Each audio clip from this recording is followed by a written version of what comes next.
আসসালামু আলাইকুম, স্বাগত জানাচ্ছি আরটিভি সন্ধ্যার সংবাদে। আপনাদের সঙ্গে আছি আমি ফারজানা তানিম। আমি রিদওয়ানা বিনতে জলিল। সংস্কার নিয়ে রাজনৈতিক দলগুলো যেসব বিষয়ে একমত হয়েছে তা জাতির সামনে প্রকাশ করার আহ্বান জানিয়েছেন বিএনপির স্থায়ী কমিটির সদস্য আমির খসরু মাহমুদ চৌধুরী। বিকেলে রাজধানীর গুলশানে দলের চেয়ারপারসনের রাজনৈতিক কার্যালয়ে লিয়াজো কমিটির বৈঠক শেষে তিনি এই আহ্বান জানান। আমির খসরু বলেন, সংস্কার চলমান প্রক্রিয়া, নির্বাচনের পরে আরও সংস্কার হবে। যেসব বিষয়ে সংস্কার নিয়ে রাজনৈতিক দলগুলো একমত হয়েছে তা জাতির সামনে সনদ হিসেবে প্রকাশ করে নির্বাচনী রোডম্যাপ ঘোষণা করতে হবে।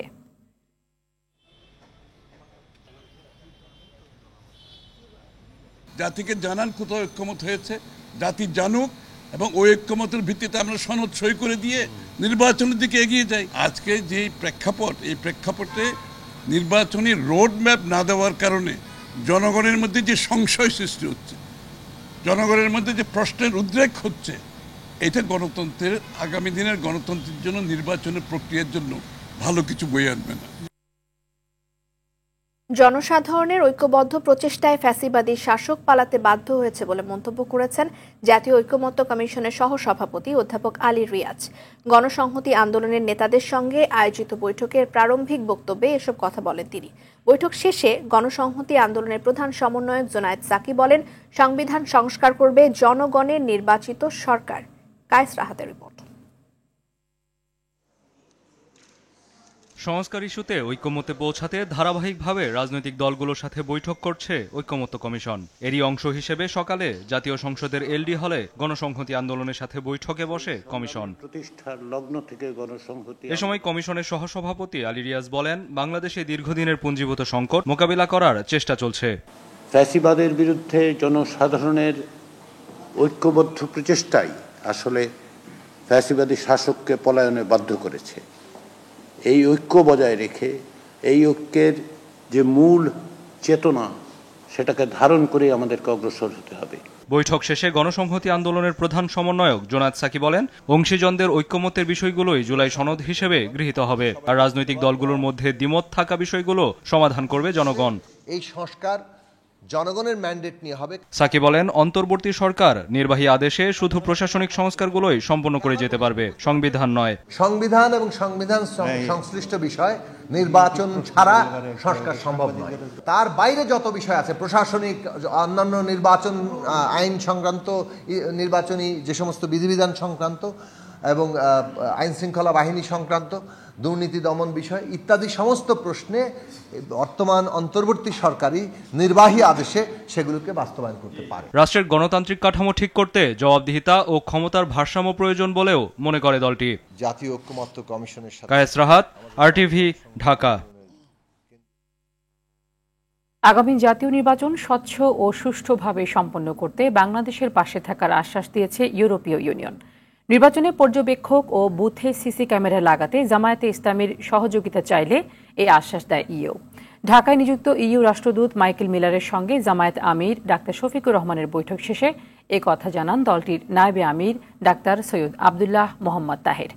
রাজধানীর মগবাজারে দলটির কেন্দ্রীয় কার্যালয়ে এই বৈঠকে গণতন্ত্র, নারীর সামাজিক ও রাজনৈতিক অধিকার এবং সংখ্যালঘুর ব্যাপারে জামায়াতের অবস্থান জানতে চান ইউরোপীয় ইউনিয়নের রাষ্ট্রদূত। এ সময় যৌনকর্মীদের লাইসেন্স দেয়াকে নারীর মর্যাদার জন্য অবমাননা কর অভিহিত করে রাজনীতিতে নারীর অংশগ্রহণে জামায়াত উদার মানসিকতা পোষণ করে বলে জানান ডাক্তার তাহের। আমাদের মিটিংয়ে বৈঠকের উপরে সংক্ষিপ্ত ব্রিফিং, বাংলাদেশের আগামী নির্বাচন এবং নির্বাচনে অবজারভার পাঠানোর ব্যাপারে আমরা কথা বলেছি। ইকুয়াল প্লেইং ফিল্ড তৈরি হওয়ার জন্যে, বিশেষ করে প্রত্যেকটি বুথে ইলেকশনে সিসি ক্যামেরা যাতে সংযোজিত থাকে, আমরা এটা প্রস্তাব করেছি। তারা এই প্রস্তাবকে এনকারেজ করেছে এবং এই জন্য যে হিউজ বাজেট দরকার, আমরা তাদেরকে বলেছি তারা যেন এক্ষেত্রে সেভাবে আমাদেরকে সহযোগিতা করে।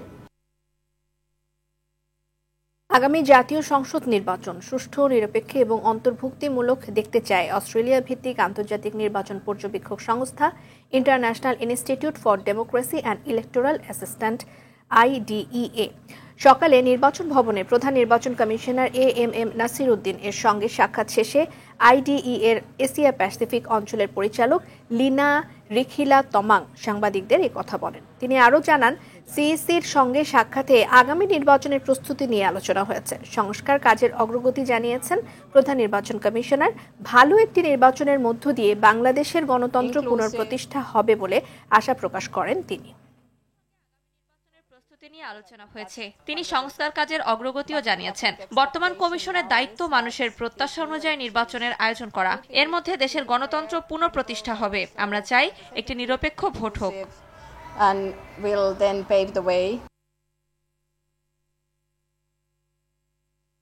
বাংলাদেশের প্রধান উপদেষ্টা অধ্যাপক মোহাম্মদ ইউনূসের সাথে সাক্ষাৎ করেছেন উরুগুয়ে পররাষ্ট্রমন্ত্রী মারিও লুবেন্টিক। পারস্পরিক স্বার্থ সংশ্লিষ্ট বিষয়, বর্তমান বিশ্ব বাণিজ্য পরিস্থিতি এবং ল্যাটিন আমেরিকা ও এশিয়ার মধ্যে সহযোগিতা সেতু বন্ধনের প্রয়োজনীয়তার বিষয় উঠে আসে আলোচনায়। পরে প্রধান উপদেষ্টা অধ্যাপক মোহাম্মদ ইউনূসের সাথে পৃথকভাবে সাক্ষাৎ করেছেন কার্ডিনাল সিলভানো মারিয়া তোমাসি এবং কার্ডিনাল জ্যাকব পুবাকাদ। দুই কার্ডিনাল দরিদ্র ও প্রান্তিক মানুষের স্বার্থ রক্ষায় পোপ ফ্রান্সিসের আজীবন লক্ষ্য, দারিদ্র্য দূরীকরণে তাঁর প্রচেষ্টা এবং যুদ্ধ বা পারমাণবিক অস্ত্র মুক্ত বিশ্বের তাঁর দৃষ্টিভঙ্গির কথা স্মরণ করেন। তারা অধ্যাপক ইউনূসের কাজের ভূয়সী প্রশংসা করে তাঁকে প্রয়াত পোপের ঘনিষ্ঠ বন্ধু হিসেবে বর্ণনা করেন। এছাড়া দারিদ্র্যের বিরুদ্ধে লড়াইয়ে জীবন উৎসর্গ করার জন্য প্রধান উপদেষ্টাকে ধন্যবাদ জানান তারা। পোপ ফ্রান্সিসের অন্ত্যেষ্টিক্রিয়া অনুষ্ঠানে যোগদান শেষে ঢাকার উদ্দেশ্যে রওনা হয়েছেন প্রধান উপদেষ্টা অধ্যাপক ডক্টর মোহাম্মদ ইউনূস। বাংলাদেশ সময় রোববার দুপুর 1:30টার দিকে তিনি ইতালির রাজধানী রোম ত্যাগ করে বলে জানিয়েছেন তার উপপ্রেস সচিব মোহাম্মদ আবুল কালাম আজাদ মজুমদার। শনিবার ভ্যাটিকানের সেন্ট পিটার্স চত্বরে পোপের অন্ত্যেষ্টিক্রিয়ায় যোগ দিতে বিশ্ব নেতাদের সঙ্গে অধ্যাপক ইউনূসও যোগ দেন। আর তার সম্মেলনে যোগ দিতে গত সোমবার কাতারের রাজধানী দোহায় যান প্রধান উপদেষ্টা মোহাম্মদ ইউনূস এবং তার সফর সঙ্গীরা। সেখানকার 4 দিনের সফর শেষে ফ্রান্সিসের অন্ত্যেষ্টিক্রিয়ায় যোগ দিতে শুক্রবার ইতালি যান প্রধান উপদেষ্টা।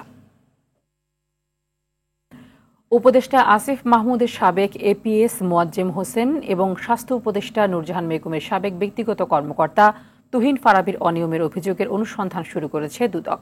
দুপুরে দুদক মহাপরিচালক এই কথা জানিয়েছেন। এছাড়া অবৈধ সম্পদ অর্জনের অভিযোগে ময়মনসিংহ 11 আসনের সাবেক এমপি কাজিম উদ্দিনের বিরুদ্ধে মামলা করেছে দুদক। আরও জানাচ্ছেন আতিকুর রহমান। স্থানীয় সরকার এবং যুব ক্রীড়া মন্ত্রণালয়ের উপদেষ্টা আসিফ মাহমুদ সজীব ভূঁইয়ার সাবেক সহকারী একান্ত সচিব মোয়াজ্জেম হোসেন ও স্বাস্থ্য উপদেষ্টা নূরজাহান বেগমের সাবেক ব্যক্তিগত কর্মকর্তা তুহিন ফারাবীর বিরুদ্ধে তদবির বাণিজ্য, টেন্ডারে অনিয়ম, পদ বাণিজ্য সহ নানা দুর্নীতির অভিযোগ প্রকাশ পায় গণমাধ্যমে। এর পরিপ্রেক্ষিতে গত সপ্তাহে তাদের দুজনকে মন্ত্রণালয়ের দায়িত্ব থেকে অব্যাহতি দেয়া হয়। মোয়াজ্জেম হোসেনের নামে 300 কোটি টাকা ও তুহিন ফারাবীর বিরুদ্ধে 450 কোটি টাকা অনিয়মের অভিযোগ উঠেছে। এসবের অভিযোগের তদন্ত শুরু করেছে দুদক। দুজন উপদেষ্টার এপিএস পিএস যাদের কথা আপনারা উপস্থাপন করেছেন সেই বিষয়ে কমিশন আমরা এই বিষয়ে কাজ করছি। গোয়েন্দা ইউনিট এই সংক্রান্ত কার্যক্রম পরিচালনা করছেন এবং আপনারা এই বিষয়ে আমাদের অগ্রগতি শীঘ্রই জানতে পারবেন। এদিকে 4 কোটি টাকার অবৈধ সম্পদ অর্জন এবং ব্যাংকে 40 কোটি টাকার সন্দেহজনক লেনদেনের অভিযোগে ময়মনসিংহ 11 আসনের সাবেক এমপি কাজিম উদ্দিনের বিরুদ্ধে মামলা করেছে দুদক। কাজিম উদ্দিন আহমেদ জ্ঞাত আয়ের উৎসের সাথে অসঙ্গতিপূর্ণ 4 কোটি 7 লক্ষ টাকারও বেশি মূল্যের সম্পদ দখল এবং তার নামেও 15টি ব্যাংক হিসাবের মাধ্যমে 40 কোটি 76 লক্ষ টাকারও বেশি সন্দেহজনক লেনদেন করে উক্ত টাকা গত সারে হস্তান্তর, স্থানান্তর এবং রূপান্তর করার অপরাধ অনুসন্ধানকালে প্রমাণিত হয়েছে। এছাড়া অবৈধ সম্পদ অর্জনের অভিযোগে কাজিম উদ্দিনের স্ত্রী সালিহা সিদ্দিকাকে তলব করেছে দুদক। আতিকা রহমান, আরটিভি, ঢাকা। ধর্ষণের 38 দিন পর আত্মহত্যা করেছেন জুলাই আন্দোলনে শহীদের মেয়ে লামিয়া। পরিবারের দাবি, লজ্জা, মানসিক চাপ, ধর্ষকদের জামিন এবং বিচার না পাওয়ার ক্ষোভ থেকে সে আত্মহত্যা করেছেন। লামিয়ার এমন মৃত্যু মানতে পারছে না স্বজন এবং এলাকাবাসী। ধর্ষকদের দ্রুত বিচারের দাবি জানিয়েছে তারা। পটুয়াখালী থেকে মুফতি সালাউদ্দিনের পাঠানো তথ্যচিত্রে বিস্তারিত জানাচ্ছেন আব্দুল হামিদ। গত 18 মার্চ পটুয়াখালীতে জুলাই আন্দোলনের শহীদ বাবার কবর জিয়ারত শেষে বাড়ি ফেরার পথে ধর্ষণের শিকার হন 17 বছরের তরুণী লামিয়া। ঘটনার পর থানায় গিয়ে ধর্ষক সাকিব ও সিফাত মুন্সির বিরুদ্ধে মামলাও করেন তিনি। বাবার মৃত্যুর শোক কাটতে না কাটতেই ধর্ষণের শিকার হয়ে মানসিকভাবে ভেঙে পড়েন লামিয়া। সবকিছু ভুলে পড়াশোনার জন্য মায়ের সাথে ঢাকায় বসবাসের চেষ্টা করছিলেন লামিয়া। ধর্ষণের পর মানসিক চাপ, লজ্জা তাকে কুরে কুরে খাচ্ছিল। ধর্ষকদের জামিন হওয়ার ক্ষোভ দানা বাঁধে তার মনে। অভিযুক্ত ধর্ষকদের জামিন আর মামলা তুলে নেওয়ার হুমকিতে চরম হতাশায় ভুগছিলেন তিনি। রোববার রাতে রাজধানীর সেকেটেকের ভাড়া বাসায় গলায় ফাঁস দিয়ে সমাজের সাথে জটিল বোঝাপড়ার অধ্যায় শেষ করে পরপারে পাড়ি জমান তিনি। এই ঘটনায় পটুয়াখালীতে তার গ্রামের বাড়িতে বইছে শোক।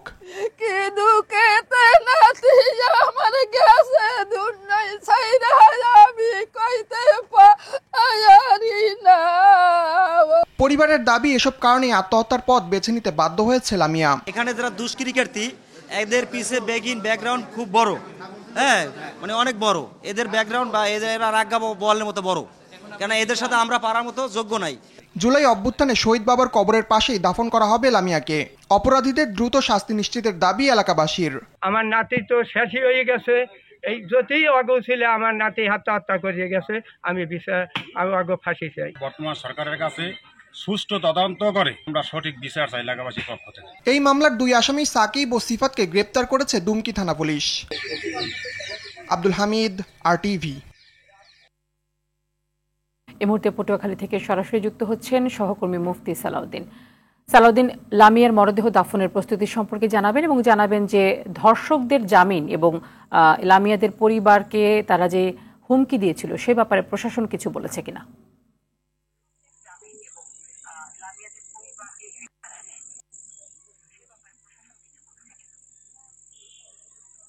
আপনি যেমনটি বলেছেন, আমাদের শহীদ কন্যা লামিয়া আক্তার এবং তার মায়ের সাথে তিনি ঢাকাতে চলে যান এবং ঢাকাতে বসবাস অবস্থায় তিনি মানসিকভাবে এত বিপর্যয় ছিল যে গতকালকে রাত্রে প্রায় 9:30টার দিকে তিনি আত্মহত্যার চেষ্টা করেন। পরবর্তীতে তাকে হাসপাতালে নেওয়ার পর ডাক্তার তাকে মৃত বলে ঘোষণা করেন। লামিয়ার মৃত্যু সংবাদের পর এলাকায় শোক বইছে এবং তার আত্মীয় স্বজনরা দাবি করছে যে ধর্ষণের ঘটনায় লামিয়া যে আজকে তার পথ বেছে নিয়েছে সে ধর্ষকদের তারা শাস্তির দাবি করেছেন, সর্বোচ্চ শাস্তি ফাঁসির দাবি করেছেন। আমরা এসপি পটুয়াখালীর আনোয়ার জাহিদ আমাকে বলেছেন ধর্ষকদের ডিএনএ পরীক্ষার জন্য গতকাল তাদের নমুনা নেওয়া হয়েছে, নমুনা আসলে পরে তার পরবর্তী ব্যবস্থা নেবেন। আসামি 2 আসামির বিরুদ্ধে লামিয়া বাদী নিজে হয়ে বাদী করে মামলা করেছিলেন, সেই মামলা 2 আসামি বর্তমানে জেল হাজতে রয়েছেন এবং জামিনের জন্য চেষ্টা আরো আসামি যুক্ত হবে কিনা তা তদন্ত চলছেন। তদন্তের পরে আরো যারা জড়িত থাকে তাদের এই মামলা আসামি করা হবে বলে পুলিশ আমাকে নিশ্চিত করেছেন। লামিয়া মরদেহ এই কিছুক্ষণের মধ্যে এখানে পৌঁছে যাবে। আমি দাঁড়িয়ে আছি, আমার পিছনে রয়েছে লামিয়া যেখানে দাফন আবার কবরের পাশেই দেখতে পাচ্ছেন তার মানে দাফনের জন্য কবর হয়েছেন, এখানে দাফন করা হবে। সাই থাকবেন বাবার পাশেই। এই বাবার কবর জিয়ারত করে মূলত নানা বাড়িতে যাবার সময় লামিয়াকে ধর্ষণের শিকার করা হয় এবং মানসিকভাবে অসুস্থ হয়েছে। লামিয়া সবে মাত্র দুমকি জনতা কলেজের দ্বাদশ শ্রেণীর ছাত্রী ছিলেন। ধন্যবাদ আপনাকে। মাগুরার চাঞ্চল্যকর শিশু ধর্ষণ ও হত্যা মামলায় মা সহ 3 জনের সাক্ষ্য নেওয়া হয়েছে। সকালে মাগুরা চিফ জুডিশিয়াল ম্যাজিস্ট্রেট আদালতের নারী ও শিশু নির্যাতন দমন ট্রাইব্যুনালের বিচারক M জাহিদ হাসান মামলাটির সাক্ষ্য নেন। পরবর্তী সাক্ষ্যের জন্য আগামীকাল দিন ঠিক করা হয়। গত 13 মার্চ ঢাকায় সম্মিলিত সামরিক হাসপাতালে চিকিৎসাধীন অবস্থায় মারা যায় শিশু আসিয়া। এর আগে জেলা শহরের নিজ নান্দুয়ালি গ্রামে বোনের শ্বশুর বাড়ি বেড়াতে গিয়ে 6 মার্চ ধর্ষণের শিকার হয় সে। গত 13 এপ্রিল চাঞ্চল্যকর এই মামলাটির তদন্তকারী কর্মকর্তা আলাউদ্দিন সর্দার শিশুটির মায়ের করা মামলায় 4 আসামি হিটু শেখ, জাহেদা বেগম, সজীব শেখ ও রাতুল শেখের বিরুদ্ধে অভিযোগ এনে আদালতে তদন্ত প্রতিবেদন জমা দেন। নারায়ণগঞ্জের আলোচিত 7 খুনের 11 বছর পূর্ণ হলো আজ। দীর্ঘ সময় মামলার রায় কার্যকর না হওয়ায় হতাশ নিহতদের পরিবার। দ্রুত রায় কার্যকর করার দাবিতে সকালে আদালত পাড়ায় বিভিন্ন মানুষের অংশগ্রহণে মানববন্ধন অনুষ্ঠিত হয়েছে। 2014 সালের 27শে এপ্রিল নারায়ণগঞ্জ সিটি কর্পোরেশনের তৎকালীন প্যানেল মেয়র সহ 7 জন অপহরণ হন। 3 দিন পর শীতলক্ষা নদী থেকে তাদের অর্ধগলিত মরদেহ উদ্ধার করা হয়। আসামিদের স্বীকারোক্তি, জবানবন্দি এবং সাক্ষ্য গ্রহণ শেষে ঘটনার 33 মাস পর জেলা ও দায়রা জজ আদালত 26 জনকে মৃত্যুদণ্ড সহ 9 জনকে বিভিন্ন মেয়াদে সাজা দেয়। পরে উচ্চ আদালতে 15 আসামির মৃত্যুদণ্ডের আদেশ বহাল রেখে অন্যান্য আসামির বিভিন্ন মেয়াদে সাজা দেওয়া হয়।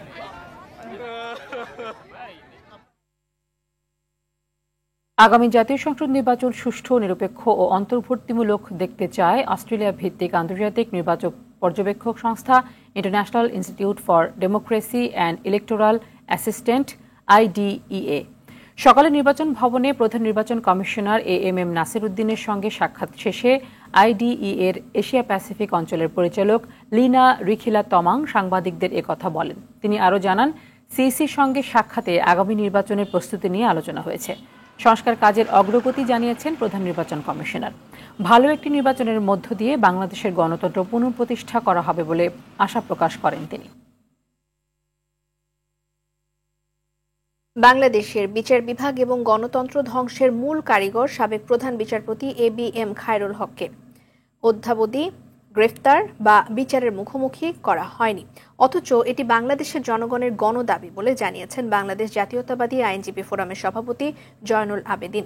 দুপুরে উচ্চ আদালতের বার ভবনে সাবেক প্রধান বিচারপতি ABM খায়রুল হককে গ্রেফতার এবং বিচার এবং সেই সাথে উচ্চ ও নিম্ন আদালত থেকে দলবাজ ও দুর্নীতিবাজ বিচারকদের অপসারণের দাবিতে আয়োজিত সংবাদ সম্মেলনে তিনি এই কথা বলেন। এ সময় ফোরামের মহাসচিব ব্যারিস্টার কায়সার কামালও ABM খায়রুল হককে গণহত্যায় শেখ হাসিনার দোষর উল্লেখ করে অবিলম্বে তার গ্রেফতার এবং বিচারের দাবি জানান। বাংলাদেশের বিচার বিভাগ ও গণতন্ত্র ধ্বংসের মূল কারিগর সাবেক প্রধান বিচারপতি জনাব ABM খায়রুল হক শেখ হাসিনা গণতন্ত্র হত্যার জন্য যেভাবে দায়ী, ঠিক তেমনি ভাবে খায়রুল হক সাহেবও দায়ী। কিন্তু অত্যন্ত পরিতাপের বিষয়, আইন মন্ত্রণালয় এবং স্বরাষ্ট্র মন্ত্রণালয় এখন পর্যন্ত তাকে আইনের আওতায় আনার কোনো ধরনের তারা কোনো পদক্ষেপ নেননি। বছর ঘুরে আবারও আসতে চলেছে জাতীয় বাজেট। এ নিয়ে সাধারণ মানুষের কপালে চিন্তার ভাঁজ। বিগত সময়ের অভিজ্ঞতা বলছে, বাজেট এলেই কম বেশি দাম বাড়ে সব পণ্যের। তাই উচ্চাভিলাষী নয়, বাস্তবসম্মত বাজেট চায় সাধারণ মানুষ। আরও জানাচ্ছেন কায়েস রাহাত। বিগত স্বৈর সরকারের আমলে একের পর এক উচ্চাভিলাষী বাজেট দেখেছে বাংলাদেশ। বছর বছর ভ্যাট বাড়ানো যেন হয়ে উঠেছিল অলিখিত ঐতিহ্য। তাই নতুন এই সরকারের কাছে সাধারণ মানুষের দাবি, বাজেট যেন হয় জনবান্ধব, শিক্ষা উপকরণ এবং নিত্য ব্যবহার্য প্রযুক্তি পণ্যের দাম যেন আসে হাতের নাগালে। কল রেটটা বিশেষ করে যারা একটু কম বোঝে, যারা প্যাকেজ কেনে না, তারা তো মনে করেন যে গলা কাটা, তাদের এটা কল রেটটা কেটে নেয়। কল রেটগুলো কমানো উচিত, পরিমাণ না বাড়িয়ে আওতা বাড়ানো দরকার। আমি যেহেতু একজন শিক্ষার্থী, তো আমি সবসময় চাইবো হচ্ছে আমাদের যে শিক্ষা উপকরণ, খাতা কলম, এই যে জিনিসগুলো যাতে হচ্ছে দাম কমিয়ে দেওয়া হয়। বাজেটের মধ্যে হচ্ছে ট্যাক্স কমিয়ে দিতে পারেন, ওটা হচ্ছে সোলার প্যানেল, যেটা হলে হবে কি এই বিদ্যুতের যে বাড়তি যে সমস্যাটা হয় সেই সমস্যাটা লাঘব হবে বলে আমি মনে করি। এত অ্যামাউন্টের বাজেট না হয়ে, সেটা তো আমাদের থাকতে হবে, ক্যাপাসিটি থাকতে হবে। এত না হয়ে যতটুকু দরকার তার মধ্যে বাজেটটা করলে হয়। গত কয়েক বছরে অনেক গুণ বেড়েছে নিত্য প্রয়োজনীয় খাদ্যদ্রব্যের দাম। এবার তা থেকে রেহাই চান নিম্ন আয়ের মানুষ। আমরা গরিব মানুষ যে রিক্সা চালাই, যে মনে করেন মোটামুটি কায়দায় মনে করেন কটা ডাল ভাত ছেলে মেয়ে নিয়ে সুন্দরভাবে খাইতে পারি, এটাই আমাদের নতুন সরকারের কাছে আবেদন থাকবে। যে সরকারে আসে তারা বাজেট দেয় উচ্চবিত্ত মানুষের জন্য, নিম্নবিত্ত মানুষের দিকে কেউ তাকায় না। এই সরকার যদি আপনার খাদ্যদ্রব্য পণ্যদ্রব্যের উপরে আপনার ভর্তুকি দিয়া বাজেট করে, তাহলে এই জনগণ শান্তিতে বসবাস করতে পারবে, খাইতে পারবে, 4টা ডাল ভাত খাইতে পারবে। আমরা একটা জনবান্ধব বাজেট দেখতে চাই। দুর্নীতিবাজ ও ফ্যাসিস্ট সরকারের পতনের পর অন্তর্বর্তী সরকারের প্রথম বাজেট নিয়ে এবার বেশ আশাবাদী দেশের সাধারণ মানুষ। কর কমিয়ে প্রয়োজনীয় ভর্তুকি দিয়ে হলেও অন্নবস্ত্র শিক্ষার অধিকার নিশ্চিতের দাবি তাদের। কায়েস রাহাত, RTV, ঢাকা। এবার ভারত পাকিস্তান প্রসঙ্গ। কাশ্মীর সীমান্তে টানা তৃতীয়বারের মতো ভারত ও পাকিস্তানের সেনাবাহিনীর মধ্যে ব্যাপক গোলাগুলি হয়েছে, তবে এখন পর্যন্ত হতাহতের কোনো খবর পাওয়া যায়নি। এদিকে ভারত নিয়ন্ত্রিত কাশ্মীরে সন্দেহভাজন হামলাকারীদের বাড়ি গুঁড়িয়ে দিচ্ছে ভারতীয় সেনাবাহিনী। অন্যদিকে ঝিলাম নদীর পানি অস্বাভাবিকভাবে ছাড়ছে ভারত, অভিযোগ পাকিস্তানের। বিস্তারিত রাকিব হাসানের রিপোর্ট।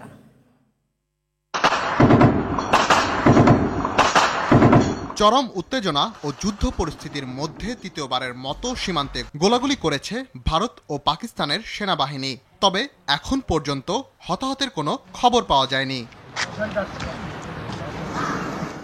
ভারতীয় গণমাধ্যমে গোলাগুলির জন্য বরাবরের মতো পাকিস্তানকে দায়ী করলেও পাকিস্তানের কোনো প্রতিক্রিয়া জানায়নি। তবে পেহেলগাম হামলার নিরপেক্ষ ও স্বচ্ছ তদন্তের দাবি জানিয়েছে দেশটির সরকার। Water is a vital national interest of Pakistan. Jammu কাশ্মীরের পেহেলগামে ভয়াবহ হামলার পর লস্কর-ই তৈয়বা সদস্য সন্দেহে বাড়ি গুড়িয়ে দিচ্ছে ভারতীয় সেনাবাহিনী। ৭২ ঘন্টার মধ্যে ৯টি বাড়ি ধ্বংস করে তারা। পেহেলগামে হত্যা নিয়ে সামাজিক মাধ্যমে ভারতের সমালোচনা করায় দেশটির উত্তর পূর্বাঞ্চলের ৩ রাজ্যের ১৯ জনকে গ্রেপ্তার করা হয়। আসাম, মেঘালয় ও ত্রিপুরায় গ্রেপ্তারকৃতদের মধ্যে বিধায়ক, সাংবাদিক, আইনজীবী, অবসরপ্রাপ্ত শিক্ষক ও শিক্ষার্থী রয়েছেন। ভারত ঝিলাম নদীর পানি স্বাভাবিকের চেয়ে বেশি ছাড়ছে বলে অভিযোগ পাকিস্তান নিয়ন্ত্রিত কাশ্মীরের রাজধানী মুজাফফরাবাদ প্রশাসনের। এতে সেখানে বন্যার শঙ্কা দেখা দিয়েছে। এদিকে পাকিস্তান ভারতীয় বিমান সংস্থাগুলোর জন্য তাদের আকাশসীমা বন্ধ করায় লাখ লাখ রুপি লোকসান গুনতে হচ্ছে দেশটিকে। এই নিষেধাজ্ঞায় রুট পরিবর্তন করায় একাধিক বিমান চলাচলে বিশৃঙ্খলা দেখা দিয়েছে। তবে ভারত আকাশসীমা বন্ধ করায় তেমন কোনো প্রভাবই পড়েনি পাকিস্তানের। রাকিব হাসান, RTV। কাশ্মীর ইস্যুকে কেন্দ্র করে ভারত ও পাকিস্তানের মধ্যে চলমান উত্তেজনা আলোচনার মাধ্যমে প্রশমনের পক্ষে বাংলাদেশ। দুই দেশ চাইলে বাংলাদেশ মধ্যস্থতাকারীর ভূমিকা পালন করতে পারে বলে জানিয়েছেন পররাষ্ট্র উপদেষ্টা তৌহিদ হোসেন। তবে আগ বাড়িয়ে কিছু বলার পক্ষে নয় বাংলাদেশ। রোববার পররাষ্ট্র মন্ত্রণালয়ে সাংবাদিকদের প্রশ্নের জবাবে এসব কথা বলেন উপদেষ্টা। আরও জানাচ্ছেন শাকিলা করিম। ২২ এপ্রিলের পেহেলগামে হামলার ঘটনাটি ছিল বিগত ২৫ বছরে কাশ্মীরে ঘটা সবচেয়ে ভয়াবহ ঘটনা, যা ভারত পাকিস্তান সম্পর্ককে আরও বৈরিতার দিকে নিয়ে যাওয়ার আশঙ্কা বাড়িয়ে দিয়েছে। এরই মধ্যে বাণিজ্য বন্ধ সহ পরস্পরের বিরুদ্ধে বেশ কিছু কঠিন পদক্ষেপ নিয়েছে উভয় দেশ। এমন পরিস্থিতিতে বাংলাদেশ কোনো ভূমিকা নিতে পারে কিনা জানতে চাওয়া হয় অন্তর্বর্তী সরকারের পররাষ্ট্র উপদেষ্টা তৌহিদ হোসেনের কাছে। এ বিষয়ে বাংলাদেশের অবস্থান পরিষ্কার করেন তিনি। আমাদের অবস্থান হচ্ছে খুব স্পষ্ট। আমরা শান্তি চাই দক্ষিণ এশিয়ায়। আমরা জানি যে ভারত এবং পাকিস্তানের মধ্যে দীর্ঘদিন থেকে বিভিন্ন ইস্যুতে সংঘাতময় সম্পর্ক আছে, কিন্তু আমরা চাই না যে এখানে কোনো বড় কোনো এমন সংঘাত সৃষ্টি হোক যেটা এই অঞ্চলের মানুষের কোনো জন্য কোনো বিপদের কারণ হয়ে উঠতে পারে। তারা যদি আমাদের সহায়তা চায় যে আপনারা মধ্যস্থতা করুন, তাহলে হয়তো আমরা যাবো, কিন্তু তার আগে আমরা আগ বাড়িয়ে এটা কিছু করতে চাই না। রোববার পররাষ্ট্র মন্ত্রণালয়ে সাংবাদিকদের সঙ্গে আলাপকালে তিনি আরও বলেন, সংকট নিরসনে দেশ দুটির মধ্যে আলাপ আলোচনার বিকল্প নেই। ভারত পাকিস্তান দুই দেশের সাথে আমাদের সম্পর্ক বিদ্যমান। আমরা চাইবো যে তারা আলাপ আলোচনার মাধ্যমে তাদের সমস্যার সমাধান করে ফেলুক। আমরা ইতিমধ্যে দেখেছি যে মধ্যস্থতার প্রস্তাব দু একটি দেশের কাছ থেকে এসেছে। যেভাবেই হোক, মধ্যস্থতার মাধ্যমে হোক অথবা দ্বিপক্ষীয় আলাপ আলোচনার মাধ্যমে হোক, আমরা চাই যে উত্তেজনা প্রশমিত হোক এবং শান্তি বজায় থাকুক। একই ইস্যুতে ভারতের বিভিন্ন রাজ্যে বাংলাদেশিদের গ্রেপ্তার হওয়া প্রসঙ্গে উপদেষ্টা বলেন, ভারত এ বিষয়ে আনুষ্ঠানিক যোগাযোগ করলে তা গুরুত্বের সঙ্গে দেখা হবে। এখন পর্যন্ত আমরা এই ব্যাপারে কিন্তু পত্রপত্রিকাতেই দেখেছি। শাকিলা করিম, RTV, ঢাকা। বাড়তি ভর্তুকি এড়াতে গ্রাম ও শহরে সমান হারে লোডশেডিং দেওয়া হবে বলে জানিয়েছেন বিদ্যুৎ, জ্বালানি ও খনিজ সম্পদ উপদেষ্টা মোহাম্মদ ফাউজুল কবির খান। তিনি বলেন, তেলভিত্তিক বিদ্যুৎ কেন্দ্রের উৎপাদন আরও বাড়ানো হবে। সচিবালয়ে গ্রিড বিপর্যয় নিয়ে এক সংবাদ সম্মেলনে এসব কথা বলেন তিনি। এ সময় মেট্রো রেল ত্রুটি দেখা দিলে কারিগরি টিমকে 10 থেকে 15 মিনিটের মধ্যে পৌঁছানোর নির্দেশ দেন উপদেষ্টা। বিলাল হোসেনের রিপোর্ট। যান্ত্রিক ত্রুটির কারণে গেল শনিবার বিকেলে হঠাৎ করে জাতীয় গ্রিডে বিদ্যুৎ সরবরাহের সমস্যা দেখা দেয়। এতে বরিশাল ও খুলনা সহ দক্ষিণাঞ্চলের 21 জেলায় বিদ্যুৎহীন হয়ে পড়ে। এ বিষয়ে সচিবালয়ের সংশ্লিষ্টদের সাথে বৈঠক করেন বিদ্যুৎ ও জ্বালানি উপদেষ্টা। বৈঠক শেষে তিনি জানান, লাইনের দুটি তারের সংযোগ এক হয়ে বিপর্যয় দেখা দেয়। ঘটনা তদন্তে কমিটি করা হয়েছে বলে জানান তিনি। Aminbazar Gopalganj double line circuit লাইনে একটা ফল্ট হয়েছে। ফল্ট মানে হচ্ছে দুটো তার একত্র হয়ে যাওয়া বা কাছাকাছি হয়ে যাওয়া। এটার ফলে কিন্তু এই জিনিসটা হয়েছে। যে ব্যাপক যে দুর্নীতি হয়েছে, এগুলোর কারণেই কিন্তু এগুলো বেশি হচ্ছে। ভবিষ্যতে গ্রিড বিপর্যয় পরিহারের লক্ষ্যে সুপারিশ প্রদান, কমিটি আগামী 7 দিবসের মধ্যে সুপারিশ সহ প্রতিবেদন দাখিল। এসির ব্যবহার যে হারে বেড়েছে সে হারে বিদ্যুৎ উৎপাদন বাড়েনি মন্তব্য করে উপদেষ্টা জানান, গ্রাম ও শহরের সমান লোডশেডিং দেয়া হবে। এটা আমরা সমানভাবে বন্টন করার চেষ্টা করব শহর আর এর মধ্যে, এবং এটা আমি আজকে থেকে পার্সোনালি মনিটর করব। বিদ্যুৎ ও মেট্রো রেলের সেবা বিঘ্নিত হলে তাৎক্ষণিকভাবে জানানোর নির্দেশ দেন ফজলুল কবির খান। এই জিনিসটা সারতে 5 মিনিট লাগছে, কিন্তু লোক যেতে 1.5 ঘন্টা লাগছে। তো এই জন্য আমরা একটা ব্যবস্থা নিয়েছি যে আজকে যে মেট্রো রেলের এমডি এখানে ছিল যে 10 to 15 মিনিটসের মধ্যে রেসপন্স করতে পারতে হবে। গ্যাস সংকটের কথা স্বীকার করে এলএনজি আমদানির বাড়ানোর কথা জানান জ্বালানি উপদেষ্টা। গ্যাসের উৎপাদন কমে যাচ্ছে, তারপরে হচ্ছে আমরা যে বাড়তি এলএনজি আনবো সেটার জন্য আর্থিক সামর্থ্য, আর ওরা তো পানাদাররা টাকাটা দিচ্ছে ওদের বিল দেওয়ার জন্য। বিলাল হোসেন, অটিভি, ঢাকা। রাজধানীর বায়ু দূষণ রোধে ব্যবস্থা নিতে 2 সিটি কর্পোরেশন সহ 7 বিবাদীকে নির্দেশ দিয়েছেন হাইকোর্ট। একই সঙ্গে ঢাকার বায়ুমান বাড়াতে কেন ব্যবস্থা নেওয়া হবে না তা জানতে চেয়ে রুল জারি করেছেন বিচারপতি কাজী জিনাত হক ও বিচারপতি আইনুন নাহার সিদ্দিকার হাইকোর্ট বেঞ্চ। একই সাথে 4 সপ্তাহের মধ্যে পরিবেশ অধিদপ্তর, ঢাকা উত্তর ও দক্ষিণ সিটি কর্পোরেশন সহ সংশ্লিষ্ট 7টি প্রতিষ্ঠানকে রুলের জবাব দিতেও নির্দেশ দেন। এর আগে হাইকোর্টের নির্ধারিত শাখায় রিট দায়ের করেন আইনজীবী মোহাম্মদ মনিরুদ্দিন, যেখানে বলা হয় ঢাকার বাতাস খুবই অস্বাস্থ্যকর এবং জীবন ধারণ করা দিন দিন দুর্বিষহ হয়ে উঠছে। 4 সপ্তাহের মধ্যে কেন ঢাকার বায়ুর যে দূষণ আছে এই দূষণ নিরোধনকল্পে কোনো ব্যবস্থা গ্রহণ করা হবে না। আর হচ্ছে আমি যে রিপ্রেজেন্টেশনগুলো দিছি এগুলো নিষ্পত্তি করার জন্য ডাইরেকশন দিছে, যেগুলো অন মেরিটে নিষ্পত্তি করার জন্য। এই হচ্ছে আমাদের আজকে ঢাকা সিটি কর্পোরেশনের যে বায়ু দূষণ আছে সেই বায়ু দূষণ ব্যাপারে মাননীয় আদালতের নির্দেশ।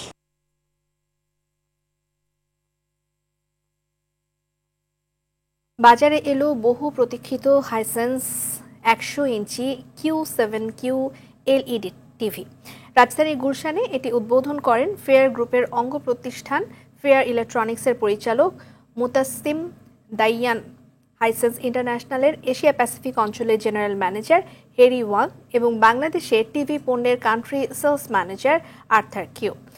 হাইসেন্স 100 ইঞ্চি Q7Q LED টিভিতে Vidaa OS, Dolby sound quality এবং কোয়ান্টাম ডট এর মতো অত্যাধুনিক প্রযুক্তি রয়েছে বলে জানান প্রতিষ্ঠানটির কর্মকর্তারা। তারা জানান প্যানেল, পার্টস এবং সার্ভিস সহ 4 বছরের ওয়ারেন্টি পাবেন গ্রাহকেরা।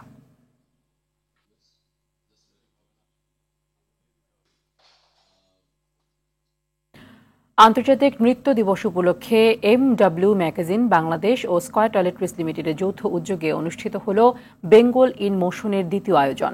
থিম ছিল টাইমলেস টেগর। এতে রবীন্দ্রনাথ ঠাকুরের সাহিত্যকর্মের সাথে দক্ষিণ এশিয়ান নাচের মেলবন্ধন ও শিল্পের সৌন্দর্য তুলে ধরা হয়। লক্ষ্য রবীন্দ্রনাথের সাহিত্যকর্মের সার্বজনীনতাকে দর্শকের কাছে জীবন্ত করে তোলা এবং নৃত্যের ভাষায় অমর সৃষ্টিকে প্রকাশ করা। অনুষ্ঠানে স্কয়ার টয়লেট্রিজ লিমিটেডের managing director Anjan Chowdhury, MW magazine বাংলাদেশের সম্পাদক রুমানা চৌধুরী সহ দেশি বিদেশি অতিথিরা উপস্থিত ছিলেন। বিএনপিকে রাজনৈতিক ও সামাজিকভাবে হেয় প্রতিপন্ন করতে একটি মহল উঠে পড়ে লেগেছে বলে অভিযোগ করেছেন নারায়ণগঞ্জ বিএনপি নেতা রিয়াদ মোহাম্মদ চৌধুরী। দেশব্যাপী আওয়ামী লীগের দোসরদের পরিকল্পনায় বিএনপির সব শ্রেণীর নেতাকর্মীদের বিরুদ্ধে অপপ্রচার চালানো হচ্ছে বলেও অভিযোগ করেন তিনি। অপপ্রচারকারীদের বিরুদ্ধে দলীয়ভাবে আইনগত ব্যবস্থা নেওয়া হবে বলে জানান এই বিএনপি নেতা। ঢাকা রিপোর্টার্স ইউনিটিতে সংবাদ সম্মেলনে বিএনপি নেতা রিয়াদ মোহাম্মদ চৌধুরী বলেন, অপপ্রচারকারীদের লক্ষ্য এখন বিএনপির কেন্দ্র থেকে স্থানীয় পর্যায়ের নেতাদের বিতর্কিত করা। ষড়যন্ত্র রুখে দিতে বিএনপি নেতাকর্মীদের ঐক্যবদ্ধ থাকার আহ্বান জানান তিনি। আবারও ইরানে ভয়াবহ বিস্ফোরণ এবং অগ্নিকাণ্ডে নিহত বেড়ে দাঁড়িয়েছে 28 জনে। আহত হয়েছেন আরও 7 শতাধিক মানুষ। শনিবার দেশটির দক্ষিণাঞ্চলের একটি বন্দরে ক্ষেপণাস্ত্রের জন্য ব্যবহৃত রাসায়নিক উপাদান মজুতের কারণেই এই বিস্ফোরণ হয় বলে জানিয়েছে ইরানের রাষ্ট্রীয় গণমাধ্যম। বিস্ফোরণে মুহূর্তেই ধোঁয়ায় ছেয়ে যায় গোটা এলাকা। এরপর হেলিকপ্টার দিয়ে পানি ছিটিয়ে আগুন নেভানোর চেষ্টা করা হয়। প্রত্যক্ষদর্শীরা জানান বিস্ফোরণের বিকট শব্দে চারপাশ কেঁপে ওঠে। এতে সেখানে উপস্থিত অনেকেই এদিক ওদিক ছিটকে পড়ে যায়। ঘটনার সুষ্ঠু তদন্তের নির্দেশ দিয়েছেন ইরানের প্রেসিডেন্ট মাসুদ পেজেশকিয়ান। সিরিজের হোয়াইট ওয়াশের লজ্জা এড়াতে কাল জিম্বাবুয়ের বিপক্ষে দ্বিতীয় টেস্টে মাঠে নামবে বাংলাদেশ। চট্টগ্রামের বীরশ্রেষ্ঠ flight lieutenant Motiur Rahman cricket স্টেডিয়ামে ম্যাচ শুরু সকাল 10টায়। এ ম্যাচে পজিটিভ টেস্ট খেলে সিরিজে ঘুরে দাঁড়াতে চান কোচ ফিল সিমন্স। চট্টগ্রামের সাগরিকা থেকে ইমরাউল কায়েসের ক্যামেরায় আরও জানাচ্ছেন রাফি আমিন। টেস্ট কালচার পরিবর্তনের বার্তা দিয়ে সিলেট ম্যাচে জিম্বাবুয়ের কাছে 3 উইকেটে হেরেছিল বাংলাদেশ। এরপর সমালোচনার মুখে পড়ে শান্তর দল। তবে কোচ সিমন্স বলছেন ভালো কিছুর জন্য ধৈর্য ধরতে।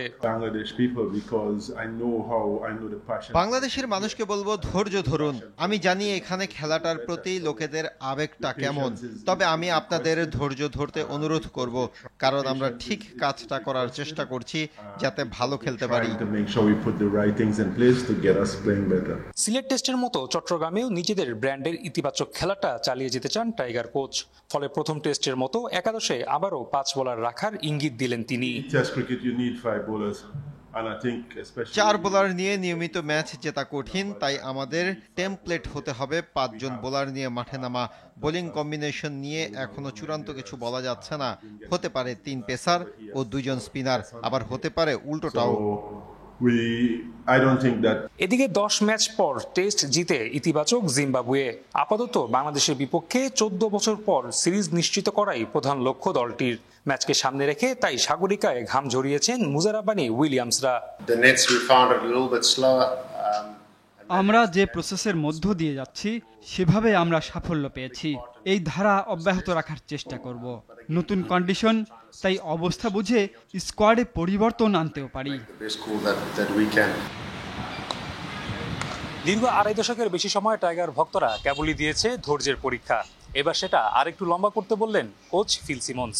তাতেও যদি টেস্ট কালচার পরিবর্তনের বার্তা বাস্তব রূপ নেয়, এড়ানো যাবে চট্টগ্রাম টেস্টে সিরিজ পরাজয় কিংবা হোয়াইট ওয়াশের লজ্জা। চট্টগ্রামের সাগরিকা থেকে রাফি আমিন, RTV। সন্ধ্যার সংবাদ এ পর্যন্তই। রাতের সংবাদ 11:15 দেখার আমন্ত্রণ রইল। ধন্যবাদ সবাইকে। ধন্যবাদ।